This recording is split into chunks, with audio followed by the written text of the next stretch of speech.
Hi friends, welcome to English Study Point. Today here in this video lecture, I am going to discuss with you about a figure of speech that is hyperbaton. Hyperbaton is a kind of figure of speech in which a writer tries to invert word order in a sentence. So this process of inversion of word order in a given sentence is called as hyperbaton. Let's take an example of hyperbaton. For example, I am uttering a sentence that this doll I will purchase. Rather than saying I will purchase this doll, I am saying this doll I will purchase. So here I am trying to do a kind of inversion of word order while uttering such kind of sentence. So this can be considered as a great example of hyperbaton. Now it is very important for you to know why writers uses hyperbaton as a figure of speech in their works. First of all, writers' sole intention of using this hyperbaton is to make his text more intriguing. Intriguing here means confusing as well as challenging for the readers. So he, by mentioning hyperbaton, he is trying to create a kind of challenge for the readers by mentioning such confusing sentences in his works. And writer uses hyperbaton intentionally to emphasize about something specific, something which is very specific. And also he uses hyperbaton in order to make readers stop there at a particular point and notice that particular change and lay themselves into deep thinking. So this can also be considered as a reason why writer uses hyperbaton. And also, while inverting word order, writer is trying to play with the normal positions of word phrases as well as clauses in order to create differently arranged sentences which still suggest a similar meaning. So as I have already said you that I am saying, if I am saying this doll I will purchase rather than saying I will purchase this doll, so inversion also suggest a similar kind of meaning as the original ones. So this is what hyperbaton is. Now let's understand this hyperbaton more elaboratively. Hyperbaton comes from the Greek word hyperbatos, meaning transposition और inversion. तो hyperbaton क्या है? एक sentence के अंदर हम word order, यानी एक सेंटेंस वर्ड से फॉर्म होता है, बट वर्ड ऑर्डर बहुत सही तरीके से अरेंज होते हैं तभी एक सेंटेंस फॉर्म होता है. लेकिन हाइपरबेटन का यूज़ करके हम वर्ड ऑर्डर को इन्वर्ट कर देते हैं, चेंज करने की कोशिश करते हैं.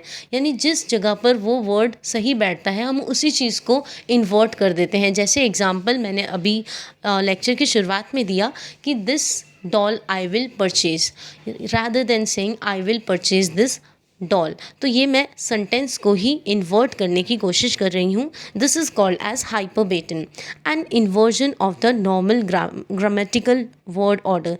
जिस तरीके से नॉर्मली वर्ड ऑर्डर को अरेंज किया जाता है, मैं उस पूरे वर्ड ऑर्डर को ही इन्वर्ट करने की कोशिश कर रही हूँ हाइपरबेटन का यूज़ करके. It may range from a single word moved. तो हाइपरबेटन में किस तरीके से वर्ड ऑर्डर को चेंज किया जा सकता है या फिर इन्वर्ट किया जा सकता है. सिंगल वर्ड्स को भी इन्वर्ट किया जा सकता है उसके यूजुअल प्लेस से, या फिर पेयर ऑफ वर्ड्स को भी इन्वर्ट किया जा सकता है. So this suggest that a writer is trying to use hyperbaton as a figure of speech in their works. Then refers to an inversion in the arrangement of common words. So these are all definitions of hyperbaton. Now hyperbaton employed in. Now it is very important for you to know the areas where such kind of figure of speech is employed by writers in their works. So it can also be employed in different forms of literary writings, poetry, film, and all other mediums of visual or textual form. So here you can see where these hyperbaton is a figure of speech is employed by writers in different fields as well as areas. Now also it is very important for you to know the uses of this particular figure of speech. Hyperbaton is used in order to emphasize something specific. Yes, अगर writer किसी चीज़ को बहुत ज़्यादा inverted तरीके से बताने की कोशिश कर रहा है, यानी वर्ड ऑर्डर को चेंज करके बताने की कोशिश कर रहा है, बट वो सिमिलर मीनिंग को ही सजेस्ट करना चाहता है, तो वहाँ क्या होगा, अगर रीडिंग अगर एक रीडर किसी चीज़ को रीड कर रहा है तो एक उसका फ्लो बना हुआ रहता है रीडिंग के साथ, उस टेक्स्ट की रीडिंग के साथ, देन ऑटोमेटिकली एक पॉइंट ऐसा आ जाए जहाँ पर पूरे के पूरे सेंटेंस के ऑर्डर को ही चेंज कर दिया जाए, तो उस टाइम पे क्या होगा, उसका फ्लो टूट जाएगा एंड वो उस जगह पर स्टॉप हो जाएगा एंड इस चेंज को नोटिस करने की कोशिश करेगा। तो राइटर्स यहाँ पर क्या करते हैं, इंटेंशनली इन चीज़ों को लाने की कोशिश करते हैं, मेंशन करने की कोशिश करते हैं, ताकि रीडर उस जगह पे आके स्टॉप हो, उस चेंज को ऑब्जर्व करे, नोटिस करे एंड अपने आप को डीप थिंकिंग में इन्वॉल्व कर ले। Then used in order to make a phrase feel more poetic. Yes, इससे क्या होता है कि एक फ्रेज है, जैसे कि मैंने अब बताया कि this doll I will purchase, तो यहाँ पे फ्रेज बहुत ज़्यादा पोइटिक हो जाती है, ड्रामेटिक भी हो जाती है एंड स्ट्रेंज भी लगने लगती है, बहुत ज़्यादा स्ट्रेंज लगने लगती है कि राइटर ने ऐसा क्यों किया, इस पॉइंट पे आके पूरे के पूरे वर्ड ऑर्डर को चेंज करने की कोशिश कर दी। तो इससे ये साउंड होगा कि राइटर ने कुछ ना कुछ स्ट्रेंज यहाँ पर चीज़ों को मेंशन करने की कोशिश की है। It allows writers to change sentences in order to suit their stylistic needs. Yes, writer अपनी stylistic needs के हिसाब से सेंटेंस में वर्ड ऑर्डर के अंदर चेंजेस लाने की कोशिश करता है, ताकि वो उसकी स्टाइलिस्टिक नीड्स के साथ सूट कर पाए। एंड बहुत सारी जगह हमने ये चीज़ भी देखने की कोशिश की है कि सेंटेंस के वर्ड के अंदर एक वर्ड के बहुत सारे मीनिंग्स होते हैं, बट वो हर एक कॉन्टेक्स्ट के साथ सूट नहीं करते हैं, इसलिए वर्ड ऑर्डर का चेंज करना भी ज़रूरी है, ताकि हमारी स्टाइलिस्टिक नीड्स जो आजकल की है, आजकल के रीडर्स की है, उनको सेटिस्फाई करने के लिए भी चेंजेस लाने पड़ते हैं सेंटेंसेस के अंदर वर्ड ऑर्डर जो प्रेजेंट रहते हैं उनके अंदर चेंजेस लाने पड़ते हैं, इन्वर्जन करना भी ज़रूरी होता है, ताकि हमारी स्टाइलिस्टिक नीड्स को सूट कर सके। Then it is used in sentence to fit a sentence into the structure of poem properly. yes, कई बार इन्वर्जन को इसलिए भी यूज़ किया जाता है ताकि एक सेंटेंस उस पोएम के स्ट्रक्चर के साथ सूट कर सके। यानी एक राइटर कभी भी एक पोएट्री लिखता है, पोएम को लिखने की कोशिश करता है, तो वो कहीं ना कहीं एक स्ट्रक्चर के साथ लिखता है, एंड वो स्ट्रक्चर जब भी एक स्ट्रक्चर के साथ क्रिएट करने की कोशिश करता है, तो वो कहीं ना कहीं एक ऐसे वर्ड ऑर्डर को मेंशन करने की कोशिश करता है जो कि उस पोएम के स्ट्रक्चर के साथ वो सेंटेंस फिट बैठ सके। So it is used in sentence to fit a sentence into the structure of a poem properly, and it leads to unconventional placement of words. And साथ ही साथ ये भी हो पाता है कि इस हाइपरबेटन को यूज़ करने का कॉन्सिक्वेंस क्या होता है राइटर के लिए, तो वो क्या करता है, अनकन्वेंशनल, बिना किसी रूल्स एंड रेगुलेशन को फॉलो किए वो वर्ड्स को प्लेस करने की कोशिश करता है, यानी वर्ड ऑर्डर ही इन्वर्ट कर देता है। तो इससे एक तरीके की अनकन्वेंशनैलिटी वो फॉलो करता है, यानी बिना किसी रूल्स के वो वर्ड ऑर्डर चेंज कर रहा है, इन्वर्ट करने की कोशिश कर रहा है। यही वो वर्ड ना केवल वर्ड्स के साथ ऐसा करता, बल्कि फ्रेजेस को भी इन्वर्ट करने की कोशिश करता है, जिससे क्या होता है, रिज़ल्ट या आता है कि इससे जो रीडिंग होती है किसी भी राइटर के टेक्स्ट की रीडिंग जब रीडर कर रहा होता है, तो रीडिंग काफ़ी ज़्यादा कंफ्यूजिंग बन जाती है, क्योंकि उसके अंदर कॉम्प्लेक्स सेंटेंसेस होते हैं जिसे रीडर्स काफ़ी हद तक अंडरस्टैंड यानी कॉम्प्रीहेंड नहीं कर पाते हैं।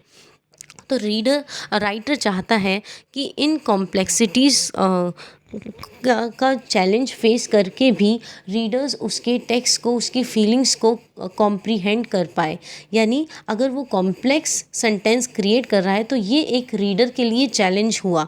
इस चैलेंज को क्रिएट करके राइटर चाहता है कि इन चैलेंजेस को पार करके जो राइटर कन्वे करने की कोशिश करना चाहता है फीलिंग्स उस सेंटेंस के थ्रू, वो रीडर अंडरस्टैंड कर पाए या प्रॉब्लम्स फेस करके। और वो प्रॉब्लम क्या है, वो प्रॉब्लम ये है कि उन चैलेंजेस को जो कि कॉम्प्लेक्स सेंटेंसेस की फॉर्म में है, उनको पार करके उनकी फीलिंग्स को अंडरस्टैंड कर पाए reader.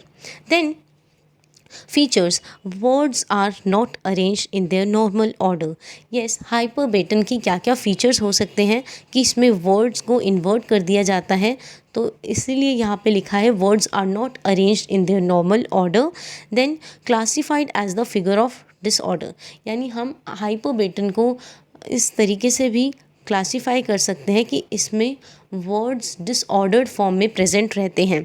Then employed for giving emphasis, yes, हम अगर राइटर इस टाइप की फिगर ऑफ स्पीच का यूज़ करता है हाइपरबेटन का, तो वो इन्वर्जन अपने सेंटेंसेस में लाने की कोशिश कर रहा है, और अगर सेंटेंसेस में ला रहा है तो वो कहीं ना कहीं अपने पूरे टेक्स्ट में ही लाने की कोशिश कर रहा है इस इन्वर्जन को, जिससे क्या होगा कि वो कहीं ना कहीं अगर वो ऐसी इन्वर्जन ला रहा है तो उसका इन्वर्जन लाने का इसके पीछे का इंटेंशन होगा, एंड वो इंटेंशन ये होगा कि वो किसी ना किसी चीज़ की तरफ हमें एम्फेसाइज करवाना चाहता है, हमें एज अ रीडर को एम्फेसाइज करवाना चाहता है। एंड अनदर फीचर ये भी होगा कि रीडर्स बहुत सारा जब भी किसी भी राइटर के वर्क को रीड करते हैं तो वो बिल्कुल एकदम फ्लो में रीड करते हैं, एंड वो रीड करते ही जाते हैं।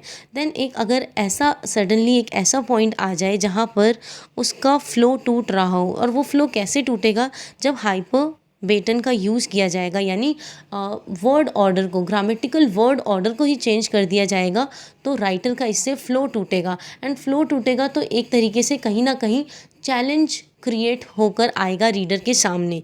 एंड ये चैलेंज होगा कि राइटर इससे सजेस्ट करना चाहता होगा कि अगर वो इस तरीके का चैलेंज क्रिएट कर रहा है, फिर भी रीडर को इस चैलेंज को पार करके उस मेन चीज़ को समझना है जो कि राइटर हमें अंडरस्टैंड करवाना चाहता है, इतनी सारी कॉम्प्लेक्सिटीज़ को क्रिएट करवा के।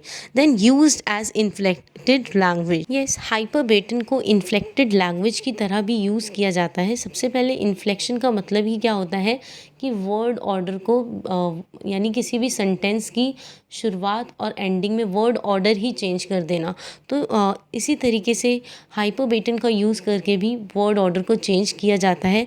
तो हम इस तरीके से भी इसे एट्रीब्यूट कर सकते हैं कि हाइपरबेटन को इन्फ्लेक्टेड लैंग्वेज की तरह भी यूज़ किया जाता है।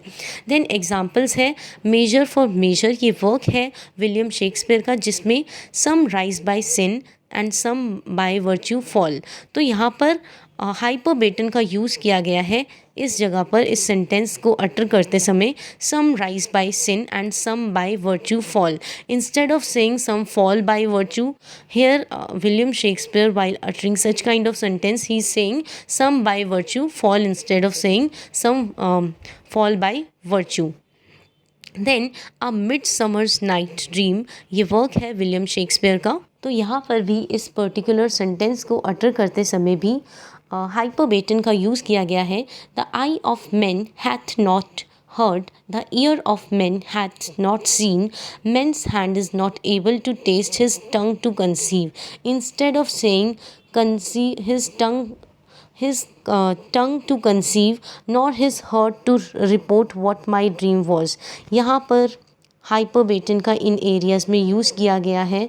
ये instead of saying here to conceive his tongue, William Shakespeare, by uttering these lines, he said his tongue to conceive instead of saying to conceive his tongue, nor his heart to report what my dream was. What my dream was की जगह what was my dream आना चाहिए था, but यहाँ पर what my dream was, तो यहाँ पर इन्वर्ट किया गया है वर्ड ऑर्डर को ग्रामेटिकल वे में। So this can be considered as fine example of hyperbaton. Now here with this particular video lecture ends here. Hope this video lecture will help you in your UGC NET English Literature exams. Thank you.